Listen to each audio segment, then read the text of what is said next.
Constitution of 1956. After assuming charge as Prime Minister, Chaudhry Muhammad Ali and his team worked hard to formulate a constitution. The committee, which was assigned the task to frame the constitution, presented the draft bill in the Constituent Assembly of Pakistan on January 9, 1956. The bill was opposed by the Bengali autonomists. Bashai, the leader of Awami League in East Pakistan, even used the threat of secession to press for autonomy, and his party staged a walkout from the assembly on February 29, when the assembly adopted the constitution. Later on, Awami League boycotted the official ceremonies celebrating the inauguration of the constitution. However, despite their opposition, the constitution was adopted and was enforced on March 23, 1956. With this, Pakistan's status as a dominion ended and the country was declared as the Islamic Republic of Pakistan. Constituent Assembly became Interim National Assembly and Governor-General Iskandar Mirza sworn in as the first President of Pakistan. The Constitution of 1956 consisted of 234 articles, divided into 13 parts and 6 schedules. Following were the chief characteristics of the Constitution. Pakistan was declared as the Islamic Republic, and it was made mandatory that only a Muslim could become the president of the country. President would set up an organization for Islamic research. Good relations with the Muslim countries became the main objective of the foreign policy. Objectives Resolution and Quaid's declaration that Pakistan would be a democratic state based on Islamic principles of social justice were made the preamble of the constitution. Steps were to be taken to enable the Muslims individually and collectively to order their lives in accordance with the teaching of the Quran and Sunnah and to implement Islamic standards. The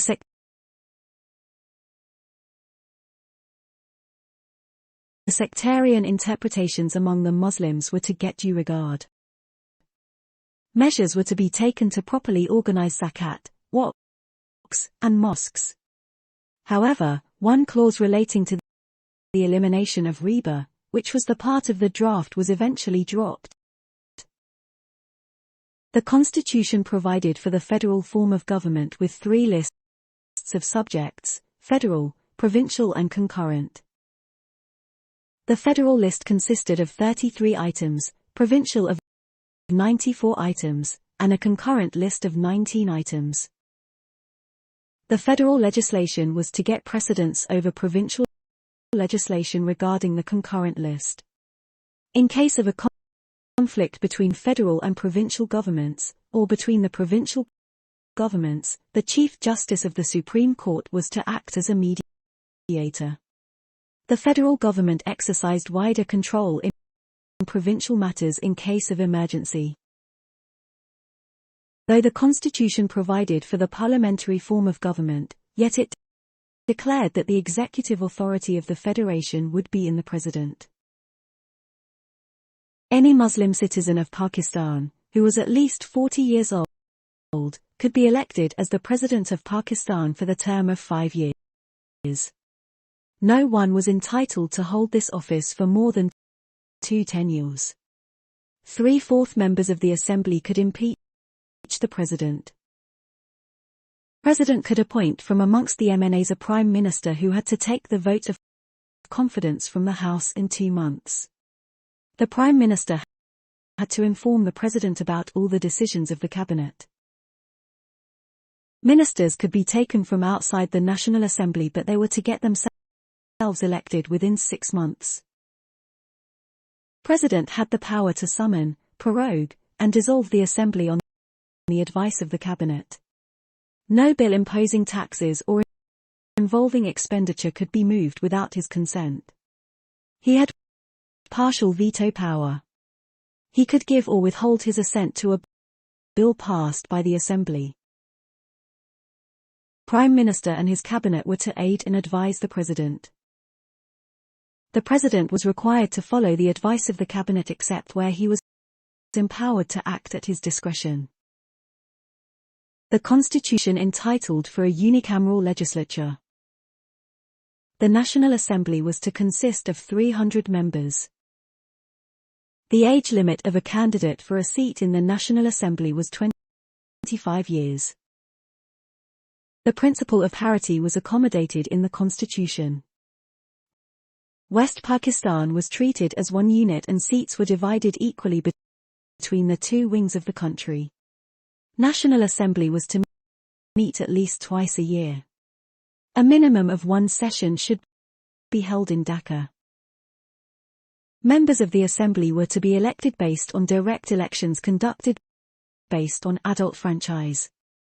However, for the first 10 years, 5 additional seats were reserved for women from each wing. Every citizen who was more than 21 years of age was considered an adult.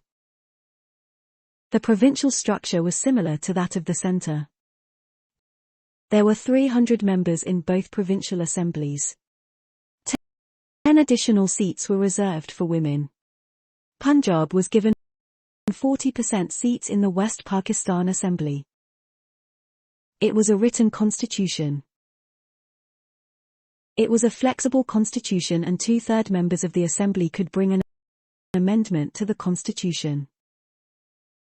Fundamental rights were made justiciable. However, the President had the power to suspend fundamental rights in case of emergency. Elaborate provisions were made for the higher judiciary to ensure its independence. Urdu and Bengali were declared as the state languages.